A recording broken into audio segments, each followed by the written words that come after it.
फैज साहब ने कहा था कि हल्का किए बैठे रहो एक शम्मा को यारो, हल्का किए बैठे रहो एक शम्मा को यारो, कुछ रोशनी बाकी तो है हर चंद के कम है। दुनिया में बहुत सारे ऐसे लोग हैं जिनके बुलंद हौसलों से कई लोगों को हिम्मत मिलती है और आज कुछ ऐसे ही मेहमानों से हम आपकी मुलाकात करवाएंगे। बिल्कुल। और वैसे तो कहने को हर शख्स ही दुनिया में डिफरेंटली एबल्ड है, क्योंकि हर शख्स डिफरेंट है। किसी का कद लंबा है, किसी का कद छोटा है, किसी का जहन बहुत ज़्यादा तेज़ काम करता है, कुछ लोग ज़रा एवरेज माइंडेड लोग हैं, कुछ लोगों के चेहरे जो हैं वो बल्कि सभी के चेहरे, हर चीज़ ज़िंदगी में आपको डिफरेंट मिलेगी, क्योंकि अल्लाह ताला ने बनाया सबको डिफरेंट है।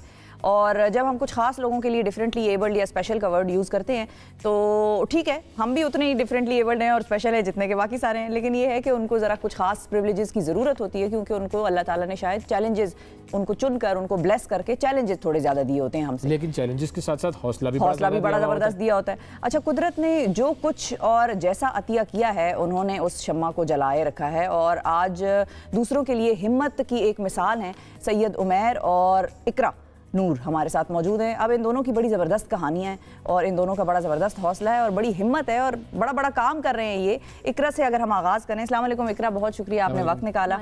इकरा जो है वो रावलपिंडी के बड़ी हम्बल फैमिली से ताल्लुक़ रखती हैं। इकरा ने बड़े इनामात जीते हैं, बड़ी ब्राइट हैं ये और ज़िंदगी में बहुत कुछ इन्होंने किया और बहुत कुछ करना चाहती हैं और आज वो हमें भी सिखाएंगी कि ज़िंदगी में जब कभी हौसला हार जाते हैं, कभी जब मुश्किल घड़ियाँ आती हैं, एहसास होता है कि शायद हम ठीक नहीं कर रहे या हम अच्छे नहीं हैं, तो फिर कैसे खुद को लेकर आगे चलती हैं, ये बातें मोटिवेट करेंगे इकरा से। बिल्कुल सही है जी। और इकरा के साथ हमारे जो दूसरे मेहमान हैं सैयद उमैर साहब मौजूद हैं। अच्छा, सैयद उमैर साहब जो हैं वो भी लोगों को मोटिवेट करते हैं और इनकी अपनी जो एक फ़िज़िकल कंडीशन है, हड्डियों की एक बीमारी है जिसकी डिटेल हम उमैर साहब से लेंगे, उसके बावजूद क्या क्या कमाल काम कर रहे हैं ये अब आप चंद लम्हों में देखेंगे। अस्सलाम वालेकुम उमैर। वालेकुम अस्सलाम। कैसे हैं आप? ठीक ठाक हैं? अल्हम्दुलिल्लाह। सेट है, ठीक है भाई। आप लोगों का दोनों का बहुत बहुत शुक्रिया। अब आगाज़ करें तो लेडीज़ फर्स्ट कर लेते हैं, ठीक है जी।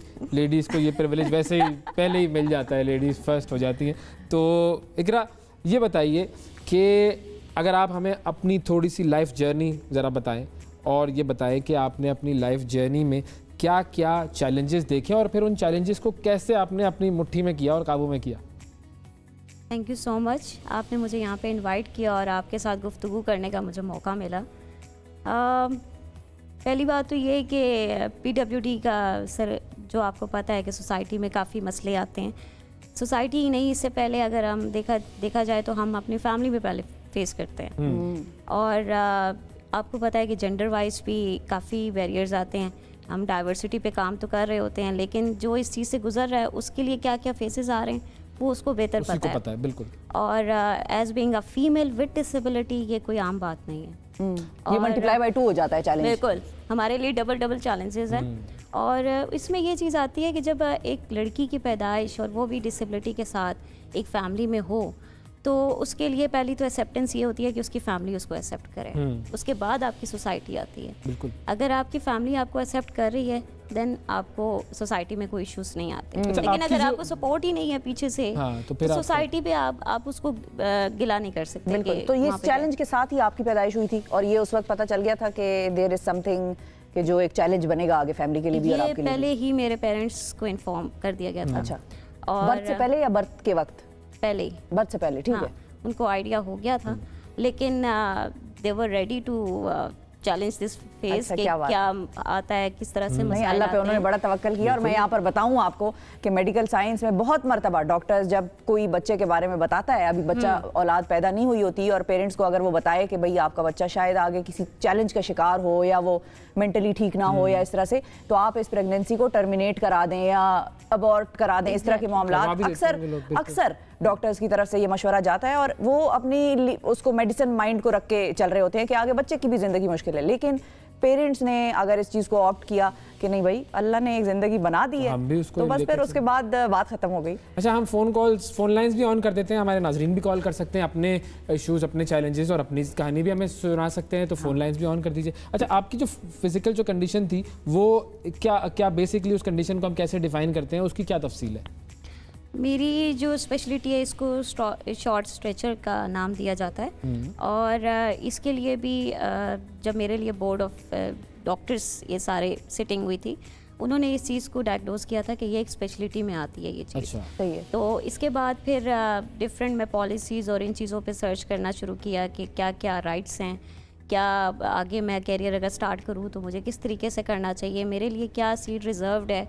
तो वो डिफरेंट कोर्सेज वगैरह और सर्टिफिकेट्स और फिर अपना आईडी कार्ड स्पेशल लोगों के साथ लगाना, ये सारी चीज़ें मैंने फिर सर्च कर करके और इस तरह से करवाई। और मैं कहूँगी कि मैंने काफ़ी केसेस ऐसे देखे हैं जिन लोगों को अभी ये भी नॉलेज नहीं है कि अगर वो इस कंडीशन में हैं तो उनके पास ये फैसिलिटी है, या वो अपना आईडी कार्ड स्पेशल करवाएं। अच्छा। इसकी बेसिस पे उनको गवर्नमेंट की तरफ से ये फैसिलिटी मिलेगी। जी, आप बताएंगे आज आप आई हैं, किस लिए बुलाया हमने आपको? इसलिए बुलाया है कि आप लोगों को बुलाया, बाकियों की मदद हो सके। अच्छा उमेर साहब, आपकी तरफ आते हैं। आप भी थोड़ा सा हमें डिफाइन करें कि जो मेडिकल कंडीशन आपकी है वो बुनियादी तौर पर क्या है और ये कब से है? मेरी जो बीमारी है उसको एस्ट्रोजेनेसिस इम्परफेक्ट कहा जाता है। लाइक बाय बर्थ होती है आपको, और आपकी body bones like piece of chips होती हैं। अगर अच्छा। ज़रा सा भी कोई झटका लगा, मूवमेंट हुई आपकी बॉडी में तो वो टूट जाती हैं, बार बार फ्रैक्चर्स होते हैं। तो बाय बर्थ ही मेरी बॉडी में बहुत सारे फ्रैक्चर्स थे। अच्छा। तो मेरे फादर तो आर्मी से बिलोंग करते हैं, तो वहाँ भी हॉस्पिटल में मेरी बात हुई।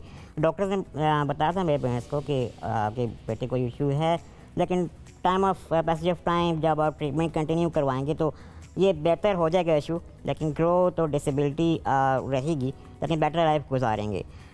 लेकिन मेरे लिए भी बहुत डिफ़िकल्ट टाइम था अपनी बीमारी के लिए साथ सर्वाइव करना। बार बार बॉडी बोन्स टूट जाना, उनका साथ सर्वाइव करना बहुत मुश्किल था। लेकिन पैसेज ऑफ टाइम ट्रीटमेंट करवाते अब बेहतर, अराउंड अबाउट 20 ईयर्स तक ये इशू रहा है मेरा। अच्छा। बोन्स आपके फ्रैक्चर हो सकते हैं, बार बार फ्रैक्चर हो जाते हैं। और अभी भी ये होता है? नहीं, अभी नहीं होता। अब नहीं है। अब होता है लेकिन बहुत हद तक 90% कम हो चुका है। अच्छा, चलो। अब नहीं है।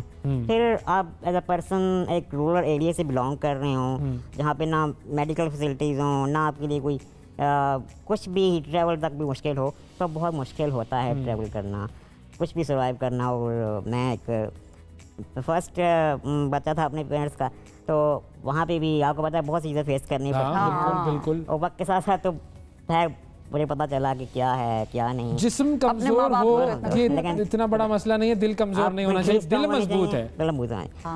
ऑब्वियसली समटाइम आप लेट डाउन होते हैं, बिल्कुल इंसान ह्यूमन नेचर है। लेकिन मैं ये कहूँगा कि आपका फर्स्ट इंटरेक्शन जो होता है ना, हमारे यहाँ सबसे पहली जो चीज़ ज़रूरत है वो पेरेंट्स के अंदर अवेयरनेस लाने की ज़रूरत है। बीइंग अ स्पेशल पर्सन, आपके बच्चा डजंट मैटर, आपको देखना चाहिए कि आपके बच्चे को आप कैसे आगे लेके जा सकते हैं, इसको बेहतर लाइफ कैसे जा सकते हैं। और मेरी मदर ने बहुत स्ट्रगल की मेरे साथ, इवन कि जब मुझे अप्लाई किया स्कूल कॉलेज मेडिसिन एजुकेशन के लिए, तो वो नहीं, आपको जानते हैं हमारे यहाँ तो स्पेशल एजुकेशन कॉन्सेप्ट हैं भी, तो वो आप इस्लामाबाद में हैं, मैं बिलोंग करता हूँ टेक्सास से भी, एक वाकैंड से। तो 45 किलोमीटर हाउ इज़ पॉसिबल के रोज़ाना ट्रैवल किया जाए, इम्पॉसिबल था मेरी बीमारी के साथ भी। सो पेरेंट्स जो आपके लिए कर सकते हैं ना, वो बेस्ट है। और मेरी मदर ने फिर फाइंड आउट किया कि आपको टीचर हम अरेंज कर देते हैं। अच्छा। वो डेली आपको होम ट्यूशंस देंगे, आप प्रिपरेशन करें और एग्जाम दे दिया करें। तो आपने फिर कहाँ तक पढ़ा? मैंने अब अपने बैचलर्स कंप्लीट किया है। वाह, जबरदस्त, माशाल्लाह। और मैं 6 साल से और फील्ड आपकी जो डोमेन है मेरी आईटी है। 6 साल से मैं आईटी में, तो आजकल तो आईटी का दौर आ गया। आईटी स्पेशलिस्ट के साथ काम कर रहा हूँ, फ्रीलांसिंग कर रहा हूँ, जबरदस्त। फॉरेन एम्बेसीज के साथ, फॉरेन क्लाइंट के साथ भी अभी काम कर रहा हूँ। देखें, मैं फिर मैंने जब अपना 10th ग्रेड कंप्लीट किया, और आई थिंक मेरी 30 प्लस एज है, तो 20 प्लस बैक चला जाए तो यहाँ पे तो किसी फैसिलिटी का आप इमेजिन भी नहीं कर सकते। लेकिन बस आहिस्ता आहिस्ता फिर अल्लाह ताला ने भी रास्ते बनाए। मुझे इंटरनेट फैसिलिटीज़ मिली, एजुकेशन के हवाले से अवेयरनेस आई, तो फिर मैंने ऑनलाइन इंस्टीट्यूट ज्वाइन किए, यूट्यूब से बहुत कुछ सीखा। आई थिंक कि person with disability doesn't matter. आजकल के दौर में वो कहता है कि मैं कुछ नहीं कर सकता। हाँ, तो अगर आप ज़हनी तौर पे और वो एवरेज माइंडेड जिसको कहते हैं ना, कि जो पढ़ाई में ना आगे निकल सके, आप पीछे वही रह जाएगा। एक मोबाइल होना चाहिए बस, और या कंप्यूटर इंटरनेट एक्सेस, आप कुछ भी सीख सकते हैं। आपने कहाँ तक तालीम हासिल की है? मैं अभी एमएससी कर रही हूँ। माशाल्लाह माशाल्लाह। अब बस ज़्यादा इस किस्म के सवाल ना करें कि हम भी खामखा शर्मिंदा हो जाए। हमारे साथ कॉलर्स हैं, ऐसी बातें करके हमारे साथ कॉलर्स हैं, और हम उनसे भी बात करेंगे इस इशू के हवाले से कि पाकिस्तान में फैसिलिटीज़ डिफरेंटली एबल्ड या स्पेशल लोगों की जो नीड्स होती हैं उनके लिए फैसिलिटीज़ में कैसे बेहतरी ला सकती है, और ज़िंदगी हम इनकी कैसे बेहतर बना सकते हैं। शहरियार साहब है लाहौर से। अस्सलाम वालेकुम। अस्सलाम वालेकुम, गुड मॉर्निंग टू ऑल। कैसे हैं आप? ठीक ठाक? गुड मॉर्निंग जी, बिल्कुल ठीक, फरमाइए। सर जी यही बात करूंगा, माशाल्लाह ब्यूटीफुल लोग बैठे हुए हैं आपके पास, मेरे लिए ऑनेस्ट है और पाकिस्तान के लिए चमकता हुआ सितारा है ये। तो ये आपको आवाज आ रही है हमारे कॉलर की? जी। तो दूसरी बात ये कि मैं खुद भी एक सोशल ऐप के साथ अटैच था, तो मैं रेडियो पाकिस्तान से बात कर रहा हूँ। अच्छा, तो रेडियो पाकिस्तान से बात करें, ठीक। तो दूसरी बात ये कि मैं भी एक सोशल ऐप में अटैच था, तो थोड़ी देर पहले एक लड़का है माशाल्लाह, काफी दोस्त हैं वहाँ पे, ठीक है माशाल्लाह, इनकी एज के बहुत ज्यादा बड़ी एज के बाद कद उनके माशाल्लाह इनके जैसे ही हैं, तो मंथली वो निकाल रहे हैं अल्हम्दुलिल्लाह, अल्लाह का भला करे, 3-3.5 लाख रुपया वो मंथली कमा रहे हैं। माशाल्लाह, हाथ तो नहीं ना फैला रहे माशाल्लाह, ये पढ़े लिखे हैं और अल्लाह ताला इनको शऊर और तरक्की दे, मेरी गुड विशेस है इनके साथ। थैंक यू जी, बहुत शुक्रिया, बहुत शुक्रिया। एक और कॉलर है हमारे साथ, हसन साहब, अस्सलाम वालेकुम। वालेकुम अस्सलाम। थोड़ी सी आवाज प्लीज स्टूडियो में बढ़ा दें ताकि हमारे गेस्ट भी सुन सकें। जी हसन साहब, अस्सलाम वालेकुम। वालेकुम सलाम। मैं ये कहना चाहूँगा कि मुख्तसर बात करूँ कि ये जो बच्चे हैं इस तरह की, मेरी भांजी भी है और मैं समझता हूँ कि इसमें वालिदैन का और ख़ासकर वालिदा का बड़ा हाथ होता है कि जो बच्चे इस काबिल हो जाते हैं, जो स्पेशल पर्सन होते हैं, उसको काबिल बनाने में, उसकी परवरिश करने में माँ बाप का बहुत बड़ा हाथ होता है, और जो है ना उसमें माँ का, खासकर माँ का हाथ बहुत बड़ा होता है। और मेरी भांजी भी इसी तरह की, उसकी दोनों टांगे माजूर हैं, पैदाइश से पहले पता चल गया था, उसके पीठ पे फोड़ा था कि ये माजूर हो जाएगी, वरना या तो खत्म कर दें।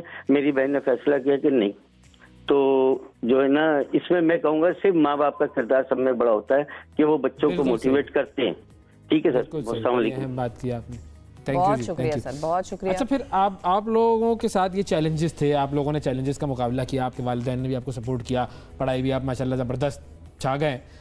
अब कौन सा ऐसा मौका होता है ज़िंदगी में जिसमें आप कहते हैं कि अब तो मैं करके ही दिखाऊंगा भाई, अब तो हो जाए, अब तो कुछ भी चैलेंज आ जाए ना मेरे सामने, बस उसको मैंने अपनी सामने से हटा देना है और कामयाब होना है? कोई लम्हा था ऐसा आपकी ज़िंदगी में? एक चीज़ मैंने अटेम्प्ट की थी और काफ़ी बैरियर्स मेरे लिए आए, और डिफरेंट जॉब में और एजुकेशन में हर फेज़ में मैं देखती रही। बट मैंने काफ़ी रिसर्च किया और उस पर मैंने ये चेक किया कि गवर्नमेंट हमें ये फैसिलिटीज़ दे रही है, जिसमें एक फैसिलिटी ये भी थी कि कोटा सिस्टम आ जाता है गवर्नमेंट सेक्टर में कि अगर मैं यहाँ पे अप्लाई करूँ तो मेरे लिए ये फैसिलिटीज़ हो जाएंगी। मैंने काफ़ी जॉब्स के लिए भी अप्लाई किया, लेकिन अनफॉर्चुनेटली मेरा नहीं हो सका। मतलब उस कोटा सिस्टम के बावजूद भी नहीं हो सका? इंटरव्यू तक भी हो गया लेकिन आगे नहीं हुआ। अच्छा। फिर उसके बाद मतलब हाँ, और फिर उसको एग्जाम टेस्ट देने के लिए और आम नौकरियों में भी इतनी सिफारिशें हमारे यहाँ चलती हैं, बिल्कुल, क्या कॉल किससे करानी, तो बस एग्जैक्टली। और उस टेस्ट को देने के लिए भी मैं, आपको पता है कि गवर्नमेंट के सेंटर्स किस तरह के होते हैं एग्जाम, और वहाँ पे मुझे स्टेडियम में बुलाया गया था और स्टेडियम की स्टेयर्स पे बुलाया गया था कि आपने ऊपर चढ़ के आपने पेपर देना है। अच्छा। तो मैंने उन्हें कहा था कि भाई मैं नहीं कर सकती, आप मुझे यहीं पे अलाउ कर दें। नहीं भाई, आपका रोल नंबर वहीं पे है तो आप जाएंगे। उन्होंने मुझे फैसिलिटेट नहीं करना होता ना हमने। फिर उसमें मुझे आइडिया हुआ कि नहीं भाई, मैं इधर जो भी कर लूँ ना, मेरा यहाँ पे नहीं हो सकता। फिर मैंने कोविड में अपनी जॉब रिज़ाइन कर दी थी और उसमें मैंने फिर CSS किया था। वो भी कर लिया? जी है, CSS मतलब पास कर लिया या अभी कोशिश कर रही हैं? इंग्लिश ऐसे में मेरे 2 नंबर से मैं रह गई थी, बाकी सारे सब्जेक्ट्स में क्लियर कर। तो दूसरा अटेम्प्ट कब कर रही हैं फिर? बस इंशाल्लाह 24 में मेरा प्लान है। अब तो इंग्लिश ऐसे में बस 4 और ले लेना, 2 नहीं 4 और ले लेना। बिल्कुल, तो मैं यही मेरा प्लान था कि मैंने इस एग्जाम को क्लियर करना है, क्योंकि ये एक ऐसी चीज़ है जिसमें सिफारिश नहीं चलेगी। इसमें अपनी मेहनत से। बिल्कुल। तो फिर उसमें मैंने अटेम्प्ट किया और मैंने तकरीबन 3-4 महीने मैंने तैयारी की है। और जब मैं CSS के पेपर भी देने गई, सेंटर में अंदर दाखिल हुई, तो एग्जामिनर का ये रिएक्शन था कि शायद कोई बच्ची बाहर से आ गई है। तो मैंने फिर अपनी रोल नंबर स्लिप ऊपर की, मैंने कहा भाई आई एम नॉट अप्लाइंग। हाँ, मैंने कहा I am spirit of CSS। बिल्कुल। तो वो फिर बच्चे से एकदम मैडम पे आ गया, तो मुझे पता चला कि भाई ये लेवल है CSS का। नहीं आप DC AC बने और फिर आप बताएं जरा। हम भी फिर 2-4 सिफारिशें करवा लेंगे आपसे। वो एक फेज था कि मैंने कहा कि मैं अपना ये स्टार्ट करूं। जबरदस्त। उमर, आप बताएं। मैंने काफ़ी दफ़ा ये चीज़ मेंशन की है। मैं एक दफ़ा दोस्त के साथ जा रहा था, तो किसी ने मुझे देखा, तो हमारे सबसे बड़ा कॉन्सेप्ट है ना सोसाइटी में, स्पेशल पर्सन को पता नहीं एलियन कितना ट्रीट किया जाता है, क्या अजीब सा है, फर्स्ट रिएक्शन ही ना अजीब सा होता है। तो किसी ने मुझे देखा, वो कहने लगे यार देखा स्पेशल पर्सन ये जा रहा है, तो ज़रूर इसके पेरेंट्स ने कोई ऐसा काम किया होगा, अल्लाह ताला ने इसे उनको सजा दिया। हाँ, और उनका बच्चा ऐसा है, सिर्फ और सिर्फ जहालत है। अब मैं सुन रहा था, सो दैट टाइम और एक होता है ना कि एक कॉन्सेप्ट है हमारे माशरे में कि हाँ सबसे बड़ा बेटा है, अब कैसे टाइम गुजारेगा, ये तो पेरेंट्स का सहारा बनता है, फैमिली को संभाला, ये तो खुद तो नहीं संभाल सकता, तो अब पेरेंट्स को कैसे संभालेगा। तो दैट टाइम वो मेरी चीज़ थी ना मेरे अंदर, मैं डेवलप की कि now it's time to do something better. और सबसे बेटर चीज़ है अपने अंदर आप जाने ना कि मेरे अंदर क्या है, अल्लाह ताला ने मुझे क्या सलाहियतें दी हैं। डजंट मैटर, मैंने जब देखा तो मेरे से बहुत से स्पेशल पर्सन हैं जो पैरालाइज हैं, they don't have eyes, legs, बहुत सी टाइप ऑफ डिसेबिलिटी है, लेकिन अल्हम्दुलिल्लाह मैं तो अपने आप को स्पेशल पर्सन आप कंसिडर ही नहीं करता, क्योंकि ऑल ओवर पाकिस्तान में ट्रैवल किया है। मैं आईटी में 6 साल से अपना नाम भी बना चुका हूँ। मेरी अपनी आईटी एकेडमी यहाँ जो मैं रन कर रहा हूँ, मैं अल्हम्दुलिल्लाह 2 साल से स्पेशल पर्सन को totally free of cost education सिखा रहे हैं एंड प्रोवाइड कर रहा हूँ all over Pakistan, not only in my city. जबरदस्त। क्योंकि आपने बेस्ट जो सीखी है, अगर आप स्पेशल पर्सन को 2 चीज़ें प्रोवाइड कर दें तो वो अपने माशरे में खुद ही जगह बना लेंगे, स्किल एंड एजुकेशन। स्किल और एजुकेशन दे दें बस, हाँ, और खुद अपनी जगह बना देंगे। इतने वाइड फील्ड है आईटी में, आप घर बैठे इजीली इतना अर्न कर सकते हैं कि रिस्पेक्टेबल लाइफ गुजार सकें। जबरदस्त। अच्छा, हमारे साथ एक और कॉलर भी है, सना है हमारे साथ, फैमिली पर भी बात। सना बशीर है जी, अस्सलाम वालेकुम। वालेकुम सलाम। सना शबीर साहिबा, हम ठीक हैं। सना क्या कहेंगी?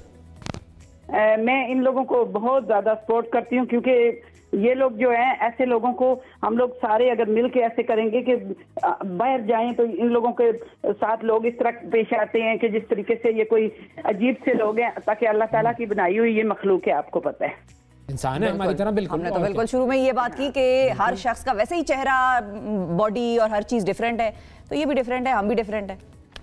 और मैं आपसे एक और बात शेयर करना चाह रही हूँ कि हमारे घर में मेरी भतीजी है, तो उसका एक बच्चा है, तो वो भी इसी तरह जैसे बच्चे स्पेशल बच्चे होते हैं उनकी तरह, आप यकीन करें कि वो 27-28 का हो गया है। उस बच्चे को कोई जॉब, कोई कुछ भी नहीं दे रहा, उस वजह से कि उसका एक साइड जो है ना वो बिल्कुल काम नहीं करती है। तो मैं गवर्नमेंट से खास तौर पे ये चीज़ कहना चाह रही हूँ कि ऐसे बच्चों के लिए कोई गवर्नमेंट कम से कम जरूर इस तरफ ध्यान दें और देखें इस तरफ कि ऐसे बच्चों को हम लोग कोई जॉब दे, कुछ उनके बारे में सोचें, क्योंकि इकरा से हम पूछते हैं ना कि क्या क्या अपॉर्चुनिटीज अवेलेबल हैं, वो हमें बताएंगी। बहुत शुक्रिया आपका। Thank you. अच्छा, आपके कितने भाई बहन हैं? मैं एक ही बेटी हूँ। आप एक? अच्छा, माशाल्लाह। आप 5?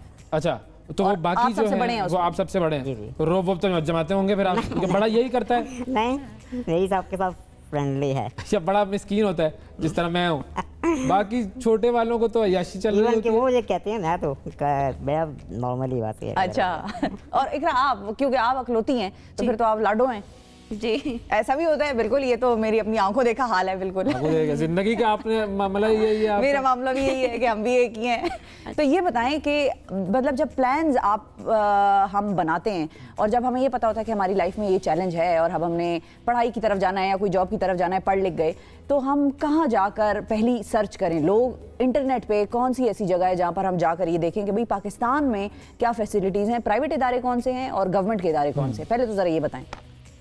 अच्छा, पहली चीज़ तो ये है कि अगर आप कोई चीज़ सर्च कर रहे हैं तो सबसे पहले आपको अपने आप को अंडरस्टैंड करना है कि आपके स्किल्स क्या हैं, आपकी नॉलेज क्या है और आपकी टाइप ऑफ डिसेबिलिटी क्या है। अच्छा, ठीक है, ठीक है। अगर फिजिकली इम्पेयर्ड अगर कोई बंदा है तो उसकी जॉब अलग होगी, हियरिंग इम्पेयर्ड की अलग है, विजुअली इम्पेयर्ड की अलग है, तो वो एक कैटेगरीज आती हैं। मैं यहाँ पे अगर मेंशन करूँ तो डिसेबिलिटी जॉब सेंटर एक वेबसाइट है, ये गवर्नमेंट डिसेबिलिटी जॉब सेंटर, ये प्राइवेट सेक्टर है। अच्छा, इसमें जितनी भी मल्टीनेशनल कंपनीज हैं वो वहाँ पे उन्होंने डिसेबिलिटी के लिए जॉब्स पोस्ट की हुई है। अभी जैसे अभी एक कॉलर भी हमारे साथ मौजूद थी, वहाँ उनको भी मैं यही मेंशन करूँगी कि वो वेबसाइट चेक करें और डिफरेंट NGOs हैं और उनको उनकी CV आगे फॉरवर्ड करें, फिर वो NGOs उन कैटेगरी के हिसाब से उनकी जॉब्स करवाती हैं। अच्छा, ठीक है। बिल्कुल सही। और जॉब ना हो तो फिर बिजनेस कर लें, उमैर भाई से सीख लें।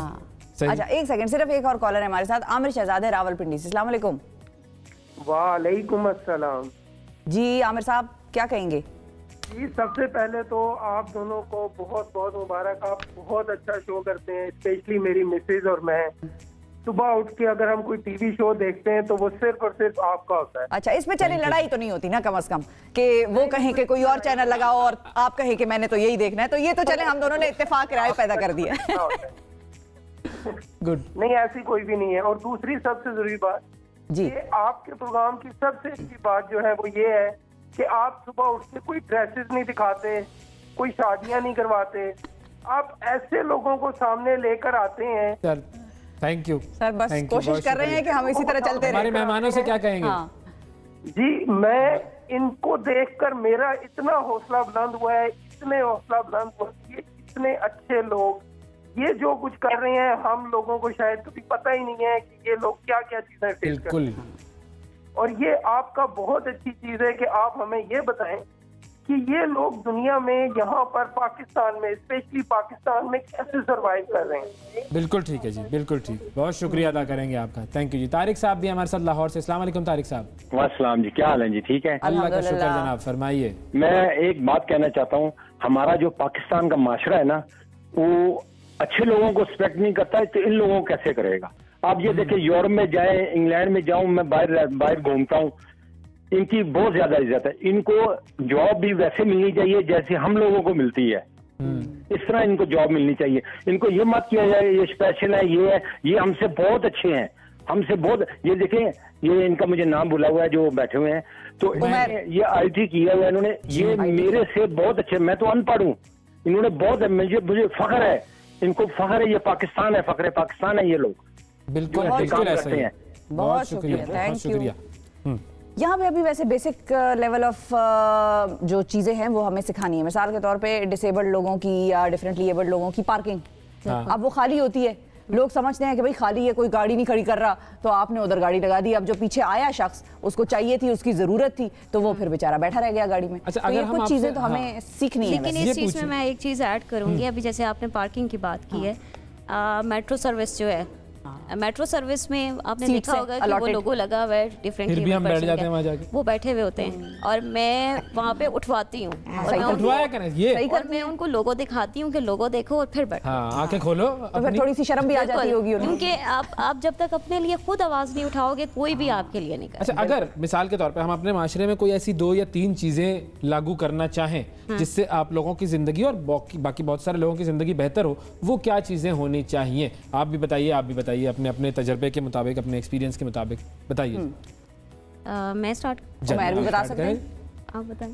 अच्छा, मैंने सबसे बड़ी जो चीज़ देखी है ना, हमारी कंट्री में कहीं आप एक्सेसिबिलिटी नज़र नहीं आएगी। आप किसी शॉपिंग मॉल में चले जाएं, किसी ऑफिस में चले जाएं, किसी कहीं भी ट्रैवल करें, आपको एक्सेसिबिलिटी। पहली चीज़ तो आप कोशिश करें कि एटलीस्ट कुछ नहीं कर सकते भाई, एक्सेसिबल तो बना दो, रैंप तो बना दो भाई। सबसे पहली चीज़ ये हो गई। मजीद मैं यहाँ पे एग्जांपल दूंगा, लेकिन फ़ायदा नहीं है। चलें, नहीं सही, आपकी बात मुख्तसर है और पूरा असर है। नेशनल डे पे मुझे इनवाइट किया गया, तो वहाँ पे मुझे जब गया तो मुझे एम्बेसडर साहब स्पेशली बताया कि ये आपके लिए स्पेशली जगह एक्सेसिबल बनाएगी ताकि आपकी व्हीलचेयर वहाँ पे जा सके। एटलीस्ट एक्सेसिबल बना दें। और दूसरा, मैं ज़रूर ये बार बार मेंशन करता हूँ हर जगह, सोशल मीडिया पे भी, कि एटलीस्ट ऐसा कुछ बना दें या स्टार्ट कर दें, 2 चीज़ें एक्सेसिबल पर्सन के लिए आसानी हो जाए, एजुकेशन एंड स्किल। हर इंसान ट्रेनिंग कर सकता है। बताइए। जैसे आपसे मैंने डिस्कस किया कि मैं काफ़ी रिसर्च वगैरह इन चीज़ों में इन्वॉल्व रहती हूँ, तो मैंने ये चीज़ ऑब्ज़र्व की है कि अगर मैं इंटरनेशनल लेवल पे अगर कुछ करना चाहूँ, कोई जॉब या कोई स्कॉलरशिप के लिए करना चाहूँ, तो उनके अप्लाई करने के पोर्टल्स इतने ज़्यादा होते हैं कि अगर आप डिसेबिलिटी का ऑप्शन अगर येस भी कर दो तो आपको वही बताने में आपको आधा घंटा लग जाता है कि ये क्या डिसेबिलिटी है, क्या कैटेगरी है, आप कहाँ पे फॉल करते हो, कहाँ पे नहीं करते हो। इसमें ही आप तकरीबन ये कह लें कि 10-15 सवाल तो उसमें आ जाते हैं। सही है, एक ये चीज़ आ जाती है। दूसरी चीज़ ये है कि अगर आप कहीं जॉब वगैरह कर रहे हैं, तो अब अगर मैं वोमेन कैटेगरी में बात करूँ, मैं अभी करेंटली जहाँ पे जॉब कर रही हूँ वो मोबलिंग बैंक में जॉब कर रही हूँ, हेड ऑफिस में होती हूँ, और वहाँ पे ये चीज़ है कि उन्होंने एक्सेसिबिलिटी के साथ साथ उन्होंने वुमेन कैटेगरी को भी इस चीज़ को अंडरस्टैंड किया है कि इसकी क्या नीड्स हैं। इंक्लूसिव है वो, बिल्कुल। अगर आप सिर्फ हायरिंग ही नहीं है, आपकी एसेसिबिलिटी के साथ आप जेंडर वाइज भी आप ये चीज़ देखिए बिल्कुल कि क्या चीज़ आती है। आप डाइवर्सिटी पे काम कर रहे हो लेकिन इम्प्लीमेंट क्या कर रहे हो वो आपको नहीं पता। बहुत सारी चीज़ें ऐसी हैं जो कि अभी हमें करने की ज़रूरत है, लेकिन हम एक चीज़ जरूर मेंशन कर जी हमारे पास बिल्कुल वक्त की कॉलेज यूनिवर्सिटी स्कूल में एक बहुत बड़ा इशू है कि पर्सन लाइक मी एडमिशन नहीं ले सकता। वाई आप उससे बात करके हाउ कैन यू इमेजिन कि I am a special person. बिल्कुल मतलब आपने स्कूल या कॉलेज में ला सकते हैं ना, आप मुझे नहीं ला सकते। आई हैव राइट टू कि मुझे किसी भी कॉलेज यूनिवर्सिटी एडमिशन मिले और वहाँ पे भी बहुत भी चीज़ें एक्सेसिबल हों। सो ये चीज़ें आई थिंक ये चीज़ें हैं जिस पर तवज्जो देनी चाहिए। समझ के आप एडमिशन जो है वो दें, आप देख कर किसी को एडमिशन ना दें। बहुत शुक्रिया अदा करेंगे आप दोनों का। अल्लाह ताला आपको मजीद कामयाबियाँ दे और आपके तो हम CSS का रिजल्ट आप फॉलो करेंगे बिल्कुल बिल्कुल और उमैर आपको भी, आप पे भी हम नज़र रखेंगे। एक वक्फे की तरफ हमें बढ़ना है और इन लोगों के लिए जीने को, ज़िंदगी को आसान बनाना है, ये हम सबका मिशन होना चाहिए।